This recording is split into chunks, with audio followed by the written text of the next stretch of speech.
have no idea. Well, I can Start disable Skype. recording. All right. Okay. Well, good morning, guys. As promised, I want to do a talk about the Mandela Effect in all seriousness with Mims philosophy and triple matrix hypothesis involved, not just, talking about the same thing the internet all talks about. The reason this comes up is this is following a day full of unexplainable coincidences without using something, whether it's simulation theory or the triple matrix hypothesis or even the triple plane theory. Although I don't use triple plane theory anymore because I no longer believe in the brains of string theory because I don't believe in string theory. So it's all about which metaphysical construct you want to use. And by the way, for the audience, metaphysics is not superstition or paranormal or supernatural. Metaphysics is the physics that's currently outside of physics. So it's undiscovered physics yet. Yeah. It's the rules So of physics. it is also indeed the rules as well. Yes. Which is what well, but I would maintain after so it's as physics well. that defines. It's what defines what physics is. Yeah. That's the definition I would use. So, all right. So now the Mandela Effect came up again with the Shazam. There was also this woman claiming that anatomy had changed. Of course, it hasn't. And I verified with the AI. They aren't trying to teach the kidneys aren't located where kidneys are and the heart isn't located where the heart is, that kind of thing. But nevertheless, it keeps coming up in lots of different ways. Rather than recounting the special circumstances that brought up triple matrix hypothesis, I'll just mention the one, which is that as people who are followers of the show know, Mims philosophy was engineered a year before Elon Musk asked for that kind of philosophy. And in this case now, the Mims paper discussing the GPT LLMs used for the junk DNA in bioandroids, and out of nowhere, the power topic sound with NVIDIA came out, and they're talking about NIMS bioandroids. Now, the two subjects, I had the AI check, the two subjects are not directly interrelated. However, they do raise the possibility of sharing a filament. And when we start talking about the sharing of filament, then we also start talking about that membrane and interface on a quantum level, or on a very particulate level, if people prefer, instead of saying quantum. Then we are also now talking about emergent properties. We're talking about fractals. We're talking about repetition of cycles. And in general, how code control is maintained. And now here is an event that is very interesting. On Sunday, I was explaining to my kids the delusions of consciousness, and then the power of money is inside actually the mind. And then I burned a dollar bill in order to show that there's nothing different about its atoms than anything else, And then when I went to go to work in the morning, I found a piece of that dollar bill left. It happened to be the eagle on the back of the dollar bill. So the fire went all around the eagle. Now, when I went to work, my client, who is Jewish, asked me about pawns in the game. So I'm explaining it, and then I get to the part about being above, and so I find that exact slip of paper. I go to the truck, I pull it out of the truck, and I show him the 32nd and 33rd degrees in the feathers. And then I also, he pulls out a dollar bill, and I show him the word Mason that is on the pyramid symbol on the front, or on the other side. I guess it's on the same side, but on the other, on the left-hand side of the dollar bill. And it blew his mind. So, talking about code control is very, very important. Although, from our perspective, we typically talk about code control a little bit more interestingly than just, some Masonic rituals and some local policies and handshakes from the Bar Association between lawyers and judges. We're talking about actually accessing the root code in the Akashic, and we're talking about Doherty tunnels and looking at these fractal and chiral structures. We're talking about the triple layers that appear when you are in the right state of mind. The red, green, and blue layers, and the what I call organo-respiratory and geometries and molecules that seem to interact with your thought and your touch in a very objective manner. So they're already pulsing and vibrating, and then you interact with them, and you can change that rate, or they can expand, or they can contract, and there's something that happens when you key in your mind and you interact with it. So that level of code control and access is one of the major subjects that goes along with this as well. So now we'll go back to the Mandela effect. There are numerous ones of these Mandela effects, and there came a comment in a separate video last night. It was actually a meme, and the person was talking about losing 10 people within 2 years' time or 3 years' time was too much for them. And someone else took it not as death, but as in getting rid of fake friends. And they said, that's not a loss, that's a gain, because the ones you kept are the real ones. And the person didn't take too well to it, obviously, because they were talking about grief. And I ended up talking with the AI about how there's not really much difference, because the third perspective is that what's important is that somebody is making it to where people are losing. And if everyone is having the same interaction with this field, is that they're losing things, then it doesn't really matter if it's deaths or if it's fake friends or, skinwalkers or whatever the theory is.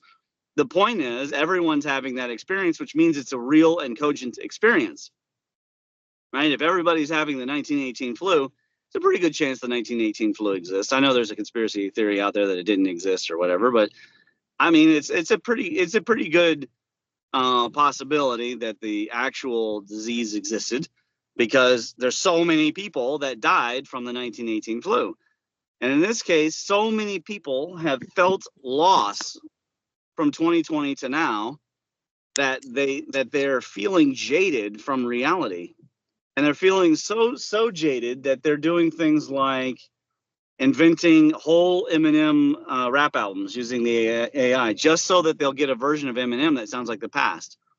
They're looking for, they're almost jumping at shadows, the amount of things that people are looking for and jumping back to the past in order to get closure on, seriously painful topics.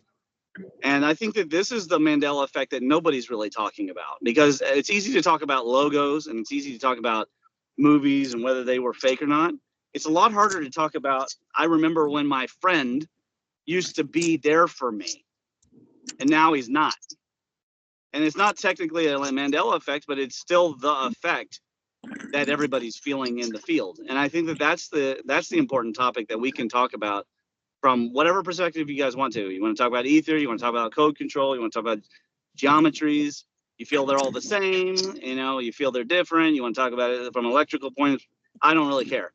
The main thing that I care about is that we don't poo-poo or deny that this is happening, because it is. I can tell you in clinical experience that I meet those people, online I see those people, and all these people feel like the world is not as real to them as it used to be.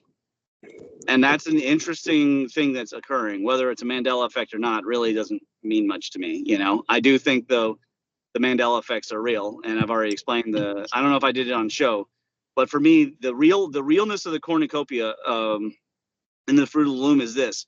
When I went to my father, not only do I remember that the cornucopia was there, and that I asked my father what the word was.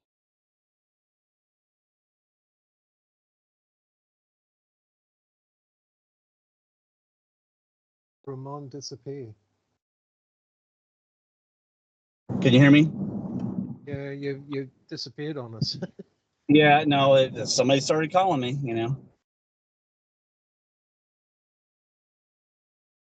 Well, there you go. I was reading up the Mandela effect that Ramon's talking about. There we go. Okay. Specifically, and that wasn't on purpose, anybody, about the Mandela effects, but specifically, I remember asking him, is this a loom? Because I didn't know what a loom was either, because I was 11 years old. And so I'm asking him, is this a loom? He says, no, that's a cornucopia. So I have that specific memory. That's how I learned the word cornucopia. So I know as much as I know I love my children. I know the Fruit of the Loom logo had a cornucopia on it. And so there's no amount of argument from the mainstream or even the Fruit of the Loom Corporation itself to tell me that it never existed that will ever convince me. Ever. Because I so vividly remember having that discussion about the Horn of Plenty. And it's in a patent, so there's residue as well for that one. But anyways, I'll open it up for everybody else. Obviously, my day is going to start interfering, so I'm going to be muting myself. I'll chime in when I can. I'd like for people to maybe stay on topic today and not go off on electrogravity or prime numbers or anything like that. That'd be great. Yeah, the issue here is the Mandela effect the sort of deja vu effect, or is it just a desired memory that people have because they haven't been paying attention? Like the sort of thing I'm thinking of is that you'll hear a phrase in a news article or something like that, and because you're not listening, you don't observe what's actually stated, and thus you have a misinterpreted memory. And if you look at legal yeah, but cases, what does that have to do with the story? What's that have to do with the story I just told? I just told you that it's because I was ultra keyed into my reality that I asked my father if that was a loom. Well, the issue here is, what was your personal witness of the event? You know, a lot of the stuff that I'm looking at, there's a site that's got examples of Mandela effects, and reading some of these, it's more a case of the witness to the memory, the person who has the memory, hasn't paid attention to what generated the memory, so they haven't recorded the memory correctly in the first place. And that's very different to history having actually changed, which is the other claim that sits behind. That's fair enough, Mandela. Robert. Let's just assume that those are a problem. Let's talk about the ones that actually are. Like, for example, there's a huge plethora of cultural and physical evidence for objects in mirror may be closer than they appear. That is the phrase that I grew up on, and for sure everyone else, because that's the phrase that appears in songs and poems and cartoons, The Simpsons, everywhere. It always includes may be, not are. And the government claims it's always been are. And I'm telling you, I don't agree. And so why don't we skip the way that everybody else poo-poos Mandela effects and get into where the weird science could be? Because I just don't think that we'll push the envelope anywhere by saying people aren't paying attention. We know people aren't paying attention, that's not the case this time. This time people are paying attention. You got to remember you got the eyewitness versus the recorded event. And the question is, as the one thing that the Mandela effect is ignoring, or people who claim it are ignoring, is the idea that recorded history could have been changed. You know, if you're going to listen to what the quantum speculation about jumping matter occurring and disappearing, what's to stop the Mandela effect being the fact that the global consciousness switches from one line of causality where that memory was valid to another line of causality where that event never happened? The actual detail changes because of the reality that you've gravitated to. And there's a lot of, in the science point of view, if you look at quantum causality jumps, as it were, there's a claim that people can switch their reality, their history, just as a group, not just as an individual. So the question is you know, is that possible? If you can jump from one causality chain of history to another, then you're going to get a behavior that relates to a Mandela style effect, where You know, if we look at Mandela himself, the effect is named after him. It's because in the 1980s, there was this view that he died in prison. And that is not the causality chain that the current world records, which is he was released from prison and became the president of South Africa and all that. So the question is did history change? And is that the real cause of these Mandela style effects? Because these little changes would give rise to the phenomenon without any issues whatsoever. I agree, Robert, and I think the powers that be have used these systems for a long time to try and rewrite history by suggesting things were otherwise than what they appear to be.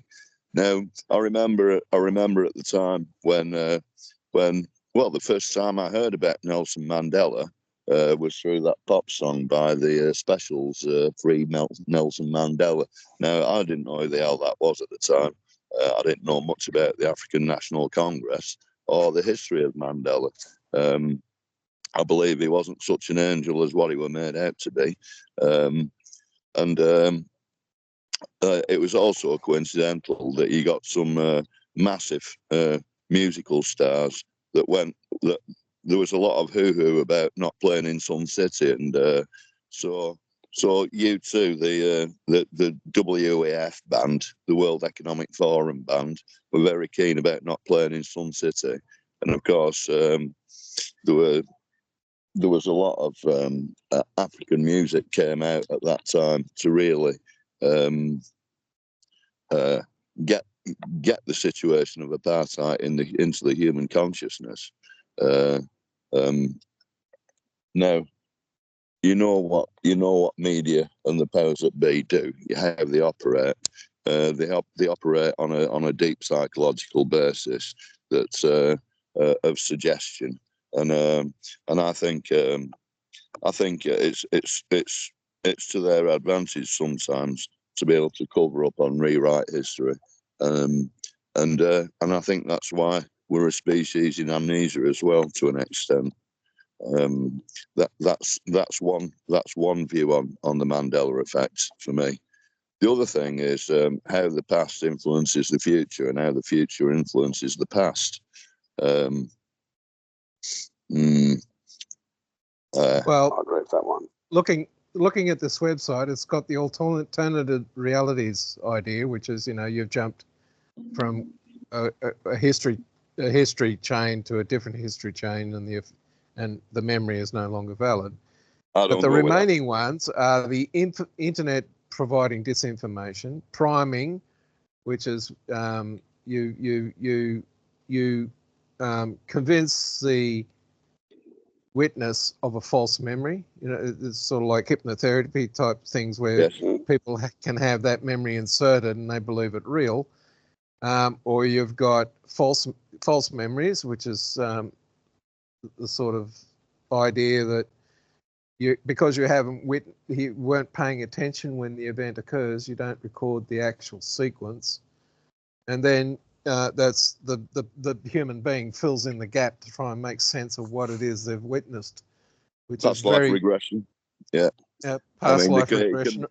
And the other ones that aren't talked about is these people who claim to have lived a previous life, kids or whatever.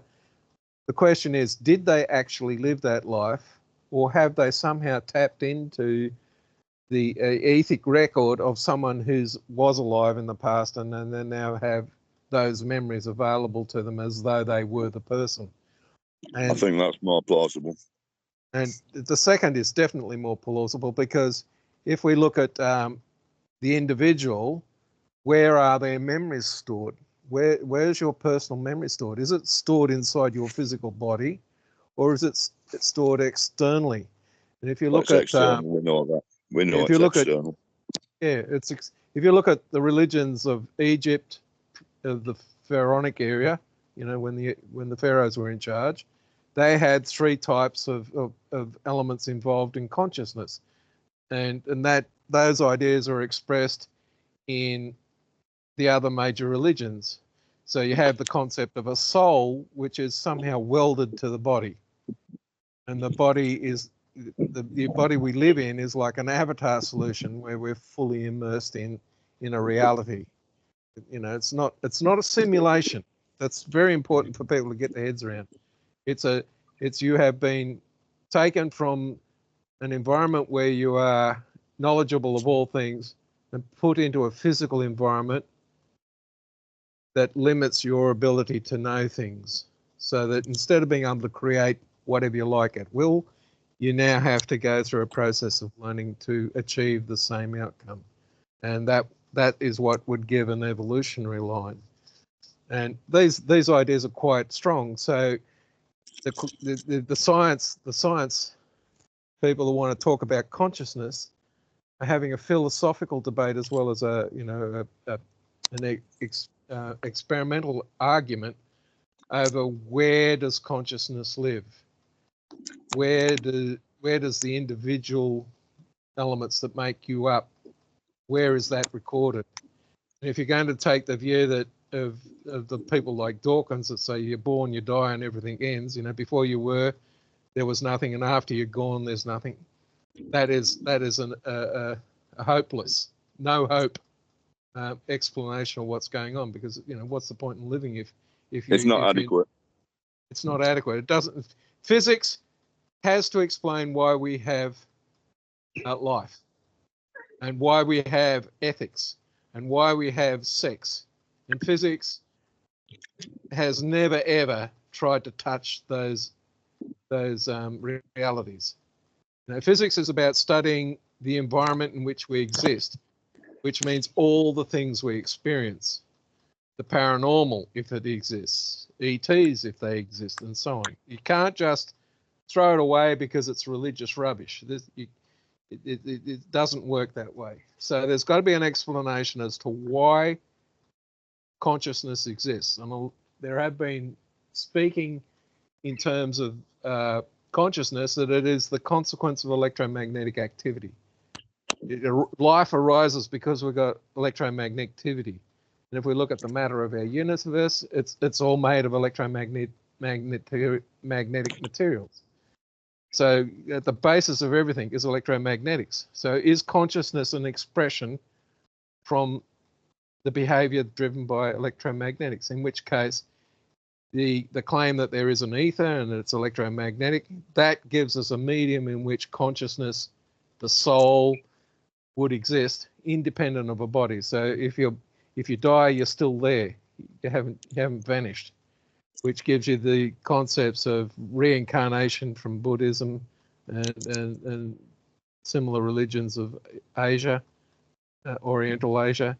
And then you've got the ideas of, you know, of judgment, which comes out of the Egyptian philosophies that were inherited by the Greeks and the Right. Semitic regions and so on. So well, I want to redirect, because these kinds of answers can be found already in the MIMS papers with the big G diagram.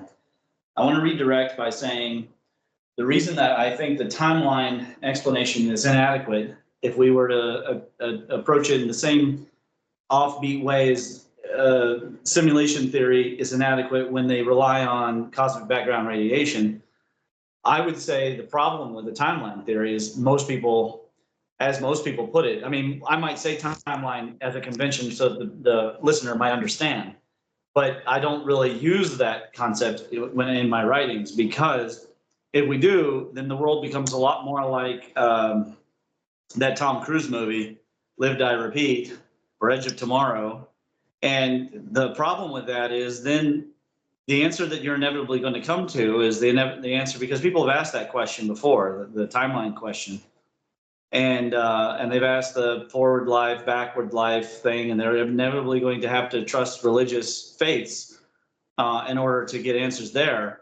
But the problem with the timeline one is that you're going to inevitably come to the conclusion of aliens, or at least an alien consciousness that's more powerful than your own. And that creates just as much despair. And not only that, it's technically pseudoscientific because you can't prove it. So again, I think that we should redirect people into what is empirically observable with our own senses. Because if we go with the alien thing, the first question is going to come in mind is, Why I'm would not, they keep I'm not changing? saying Hold on. alien solutions aren't going to work. The question you need to I'm not solve done is yet. I'm not done yet. at every point of I'm decision. not done yet. The problem is, if we go that direction, with the alien thing, we're always going to be wondering, are they just fucking with our heads, or is there a reason? With God, at least there's a reason, even though it could also technically be he's screwing with your head.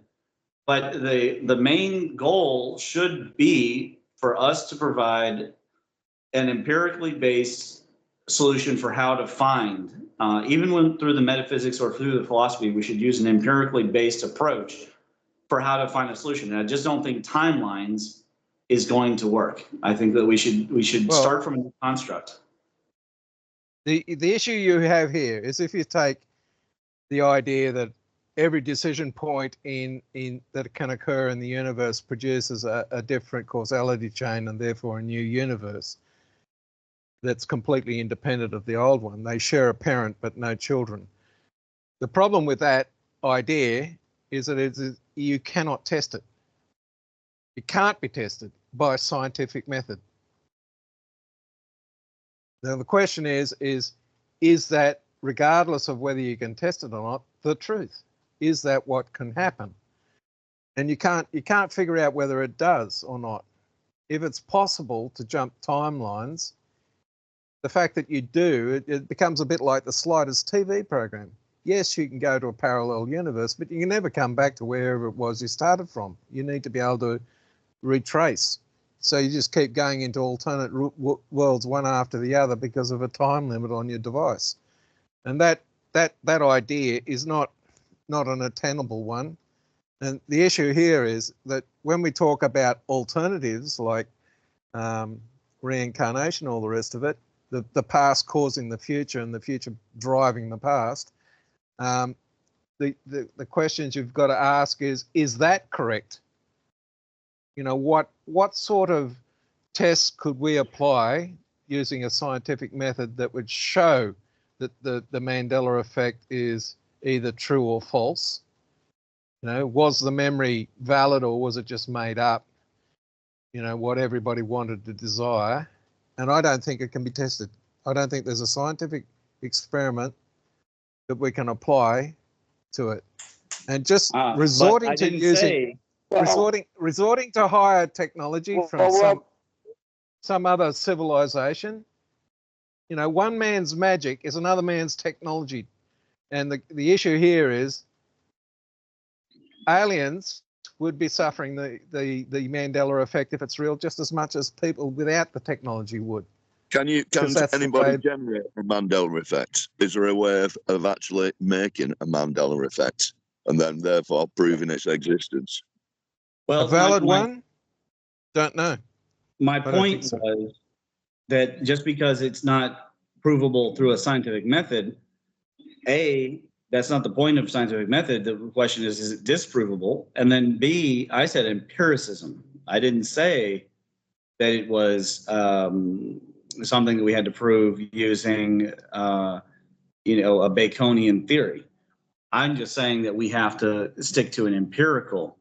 The big G is empirical on account of both the physical things that we've measured and on account of the cultural coding that built the big G framework. And because it takes consciousness out of a materialistic aspect and puts it as an interaction of all the powers and the phases of energy, that's where it puts consciousness. So here, I'm just showing the audience here, this is proof of, I'm not saying that couldn't be coincidence that it burned in this way. I'm just saying that's what happened. What happened Sunday, I burned it.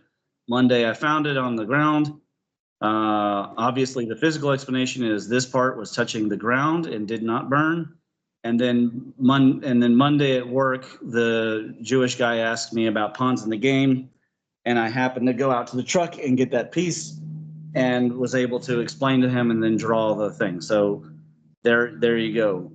That's simulchronic expression, nothing directly to say the Mandela effect. However, something interesting is happening. And that's what I mean by empiricism. You can observe these kinds of things. And if there are nested or if string theory is correct about the fracturing of these timelines, a lot like the movie Next with Nicolas Cage, or as you said, it's a parent without children, then we can still do observations. And I suspect that Nick's idea is the best one, which is to lay a trap for a Mandela effect and then see what can be found. The reason this came up in the first place is in a meme, someone used the term douche canoe. I said, what the heck is that? I've never heard that. And Molly's maintaining it's a common slang. Well, I grew up in the 90s. It's not a common slang. And I went to the AI. Now, her memory is from the 1990s hearing it. I go to the AI. It can't find any example of it existing before 2006. So my statements about it, science can't test that there is a Mandela effect, comes back to what science does is it can prove something false, or it can observe an effect that shows us the claims made are not correct. So when we're talking about the Mandela effect, do we have a reliable science experiment that can be done to show that the Mandela effect actually occurred?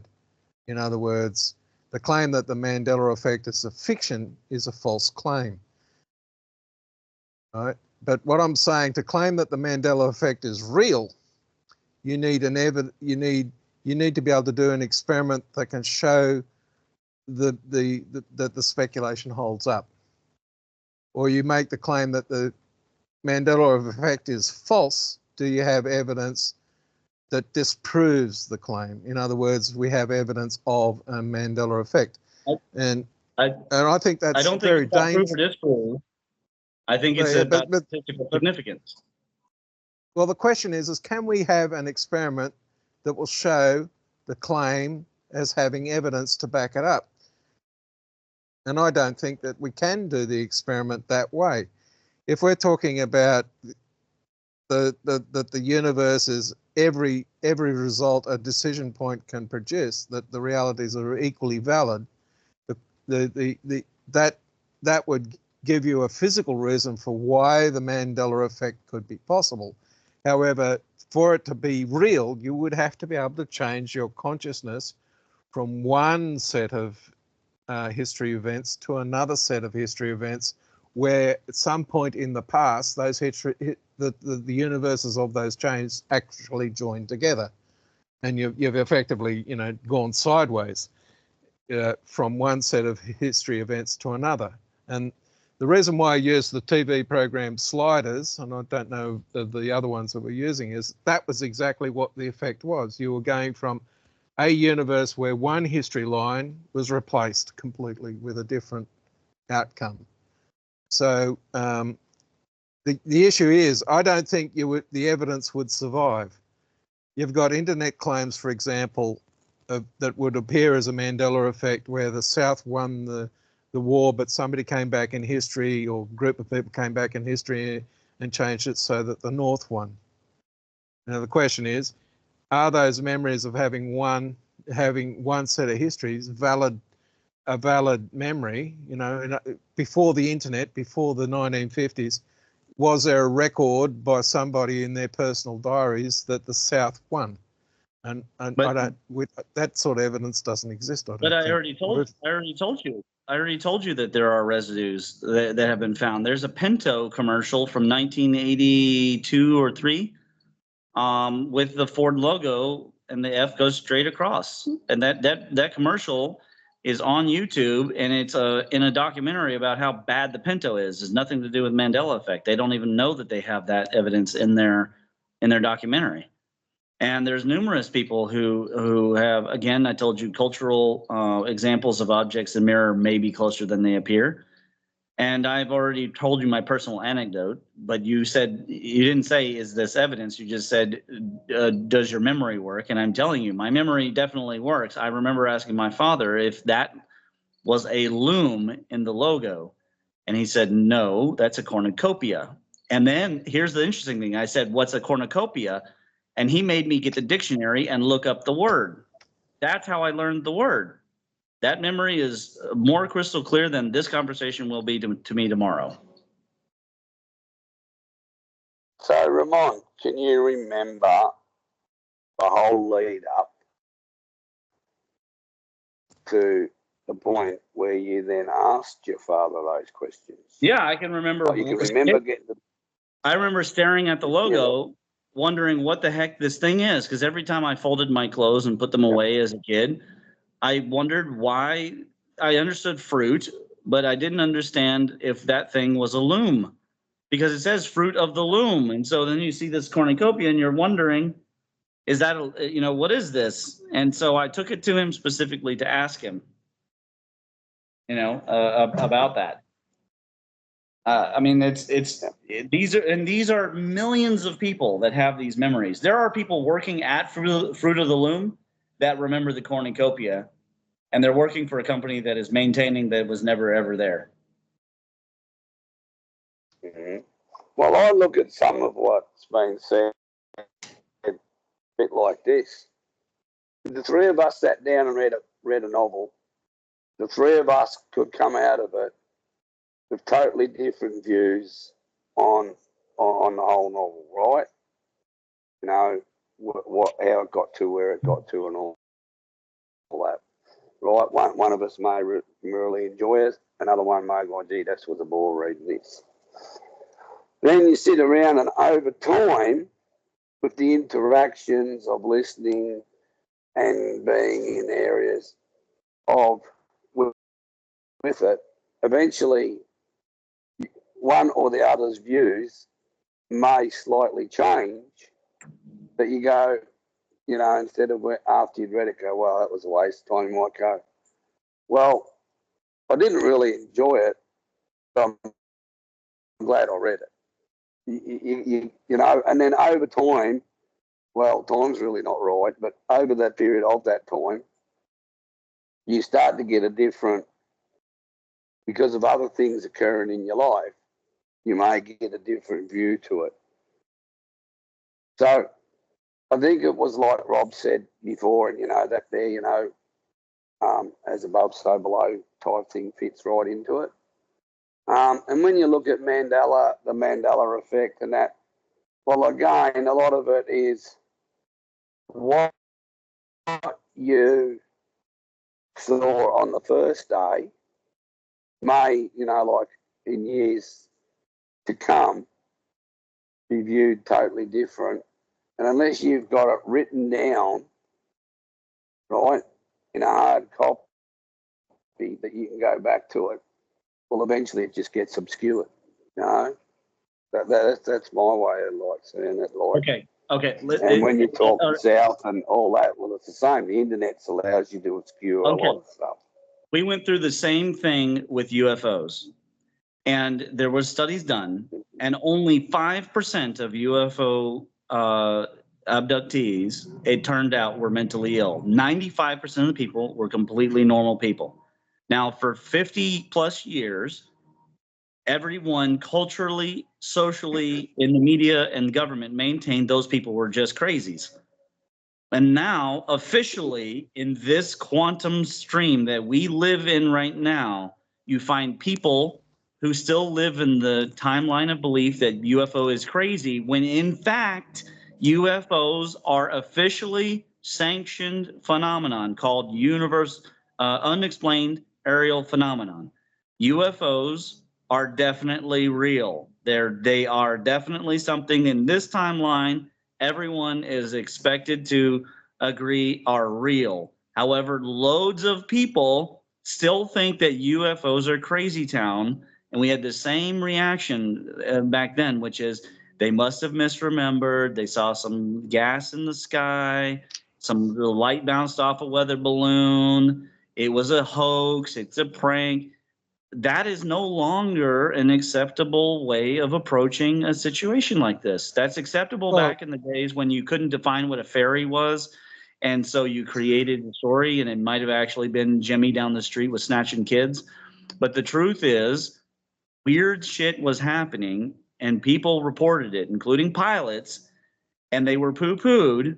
But in this present data stream, whatever origin this data stream has, it presently definitely is officially sanctioned business in Congress and the media and the military that UFOs are real.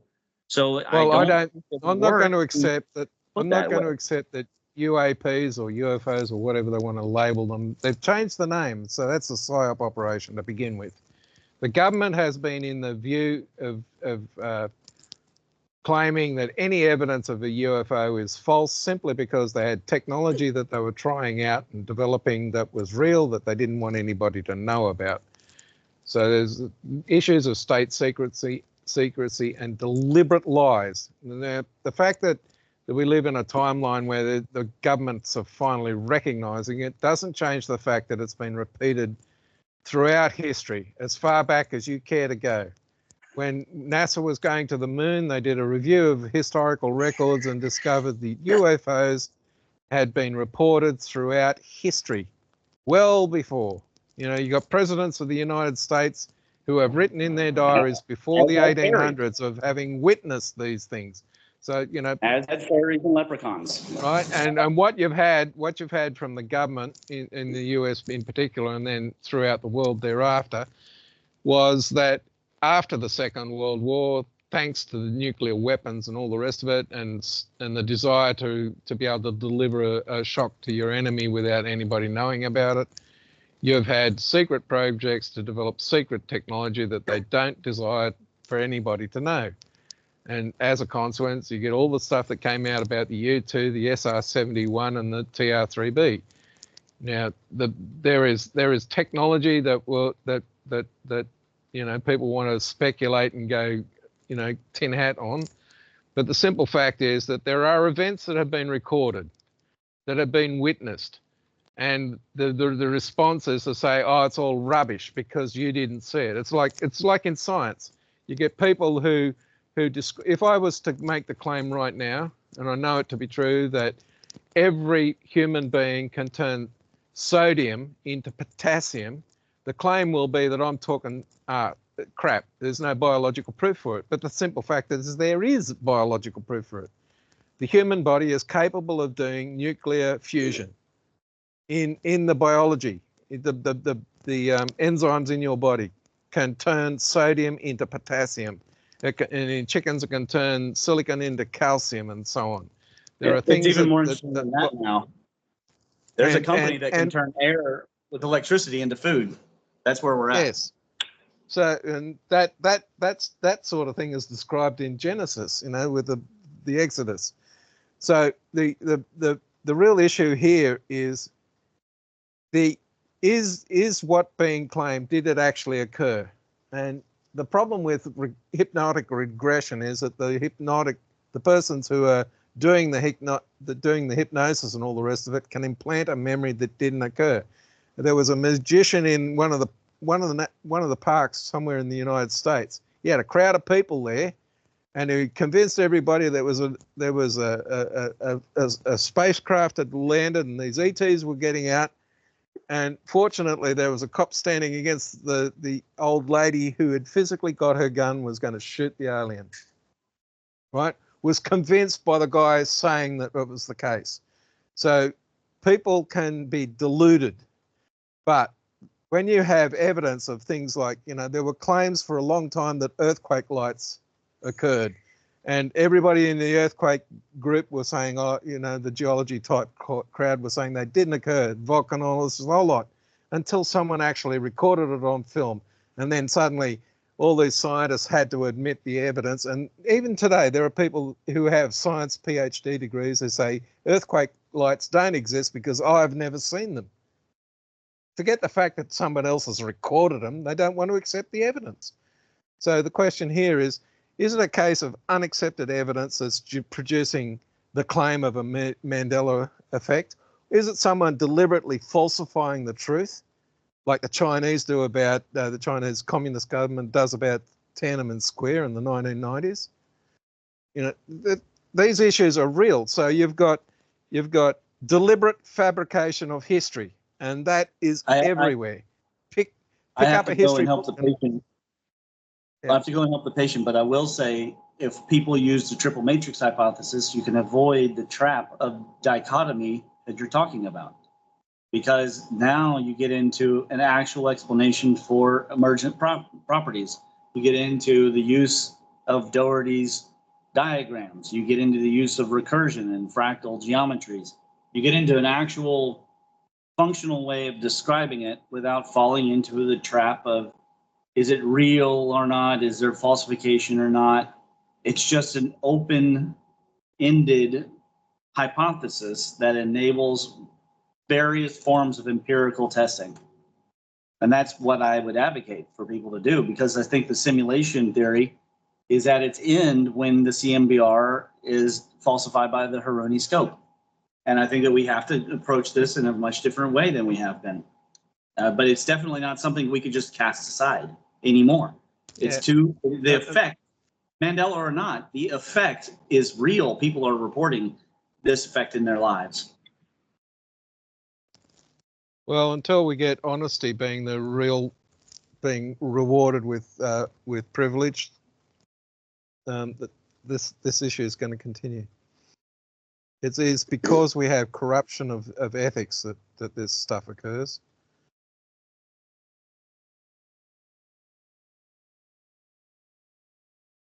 Anyway.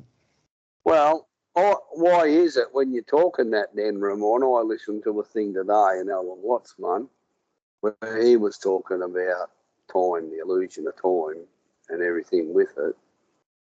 And then tonight you come on talking the Mandela effect. It's similar sort of thing, you know. What's the connection?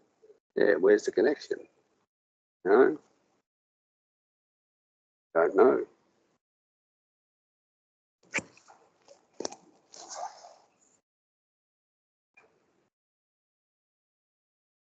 I think of the case is the speculation being posited a valid speculation to have in the first place?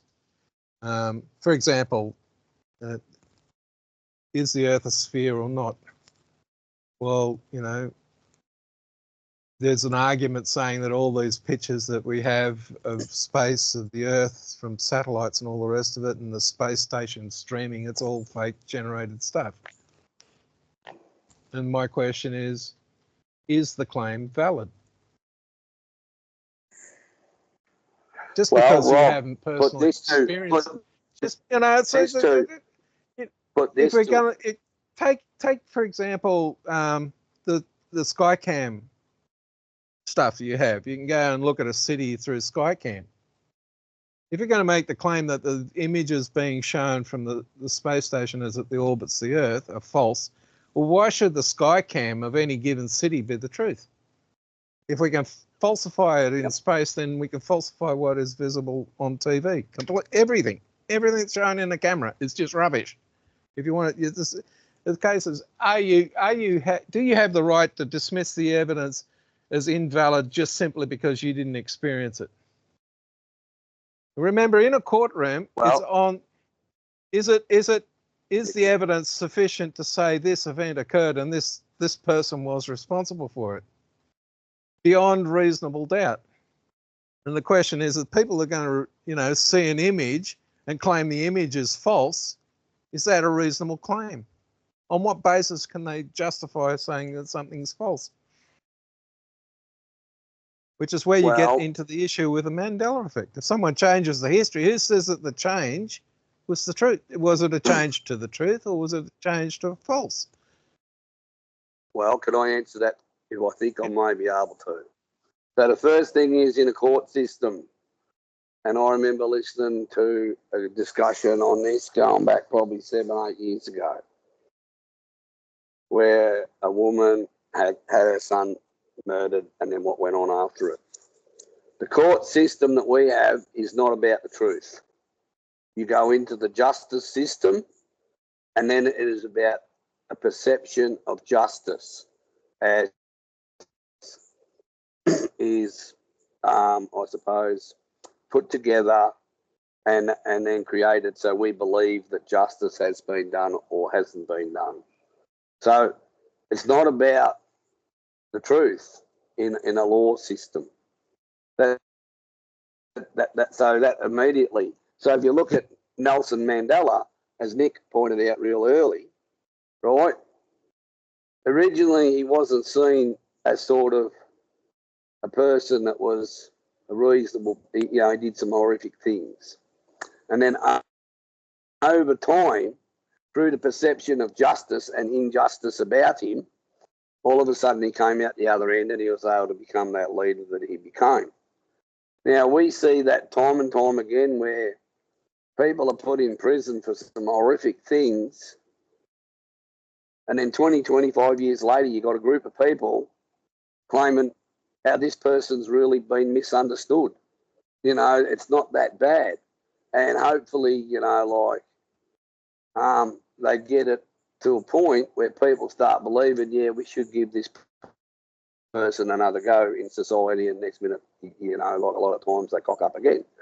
But yeah, so I see that when you think about it, listen to what it comes down to, it's a perception that you have or I have of what's justice. Right? And that now is getting manipulated because there's so many media ways to, so many ways out there now to manipulate it. So justice can be manipulated in so many different ways now, used in so many different mediums. Well, that I'm what not I denying, thought I not that, saw, I no longer believe I saw. Yeah. the issue here is if we look at the justice system, it's about determining what is believed to have occurred, and can you justify it with physical evidence? So with Mandela, he exploded a device that killed people, and he was found guilty of that, and he was put in jail because people died. Right? The reason why he did what he did was because he wanted to get rid of apartheid. He wanted to have equal rights for everybody. So he chose a violence solution. And he is not the only person in history to have chosen I'm not that questioning path. that. So the issue here is he went to jail because he killed people. Right? Mm-hmm. The reason why he killed people was to do with the justice of the society in which he lived. Now the question is, if you do you have the right to change the society using violence or not? The United States came into existence because of a revolution. The French Republic came into existence because of a revolution. The same for the Communist Party.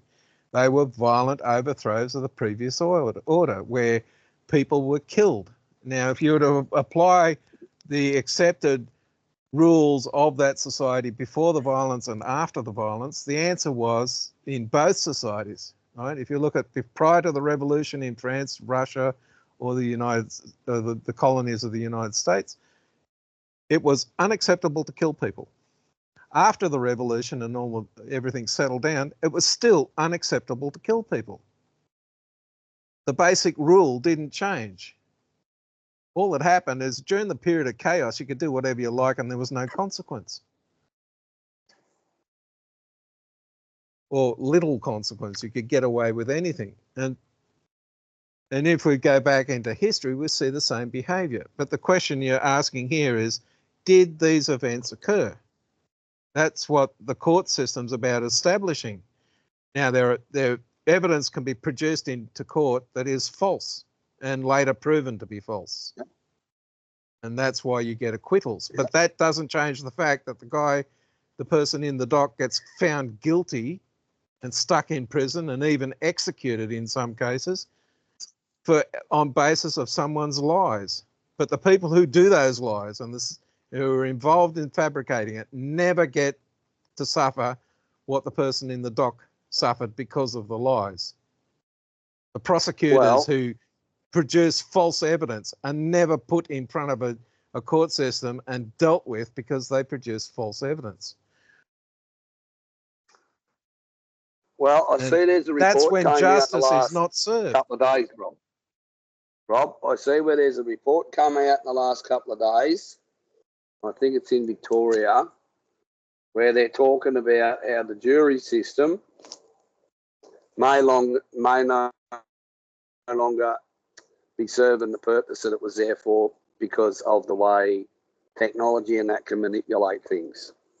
All right, and they're talking about, you know, maybe we're better off going to something where you have a judge, but then to have one person doing it would not necessarily be the answer either. But they probably are getting to the point where we need to look at it. Now they're using the excuse because of the way, you know, our information is today. There's very few cases that someone could go to that they've not already heard about and not already got some form of perception about it when they're sitting on a jury. But that could be the same for anybody or anything.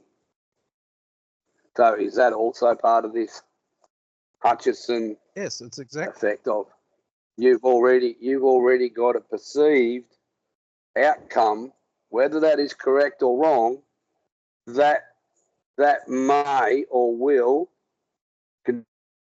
contribute to the ultimate decision that you make. And you know, that comes back to again, you know. That's a Mandela effect that's being produced by implanted memories as opposed to what actually occurred. So, in a lot of cases, that's sort of. Yeah. I have to go and hang up, but I will tell you that I had a patient walk in, and he told me that he had an appointment. I remembered him having an appointment, but anyways, he wasn't on the schedule, so he'll be in later. All right, I gotta go. So the issue here, Andy, is the events that are being recorded and claimed to be actual history? Do we have a way of detecting whether it was a false record or a real record? In other words, there's two choices, really, as I see the Mandela effect is either real, and the reason why what is recorded doesn't agree with our memory is because we have changed a causality chain, a history. We've swapped out of the history where it was real to a history where it wasn't. That's one option. The second option is that what is recorded, what we remember and what was recorded is falsified. So in other words, our memories are correct. However, what was recorded officially has been falsified. And that is a deliberate effort upon somebody's part, whether it's a group, government or whatever, to change the history to get an outcome they desire. And if we look at, if you were to go to China and say, was there ever a protest in Tiananmen Square? The answer would no, it never happened, because the government falsified the record. The only reason why the record still exists is the record that was created in China at the time it occurred was kept by the cultures outside of China. And when the Chinese people who have no memory of that event see it, they reckon it's a movie. Somebody made it up. Well, the Japanese do the same. Yes, and every culture does or the same. similar. They don't teach. That's right. That's right. You bury. When we investigate what we want to claim as a crime, for example, the objective of the investigator is to find someone we can stick in jail. That is the goal. It doesn't matter whether the person they finally get and pin it on actually committed it or not. That's where it doesn't matter who they get, so long as they get someone that they can put in jail, then everybody will be happy. But the issue of the justice system is it's meant to say the person we are putting in jail for doing this behavior was the person who did it, not because we've got a body to stick in jail. And this is the problem with the justice system, is that it's always been about putting the person who did the deed in a position where consequence occurs to them for having done it. And when we're talking about Mandela and places like that, we've got to remember that the claim about Mandela was that he died in the 1980s in prison. But the history we have does not say that that occurred. But what the report was, if I remember correctly, because I was alive in the 1980s, was there was a report that Mandela was very ill and they thought he might die, but he survived. So the question is did what people think was the history actually happen the way they remember it? You know, we've got a news report that's saying he's very, very ill and he might die. Was that translated into people's minds at the time that he did die? And it's a bit like the cornucopia logo and things along those lines, right? Ramon is talking about a circumstance where he sees an image and he's asking, is it a loom? And he gets told, no, it's something else. I don't understand how that can be a Mandela effect. I can see how it can be. I have seen an image that I don't understand. It looks like a loom. And the question is it? And then you test the evidence of what you think it is against what others claim it to be, and that's very different from everybody remembering an event a certain way. So the issue I still come back to is how can we test the idea that, or how do we test that the effect being claimed is real? Is there some way of testing it?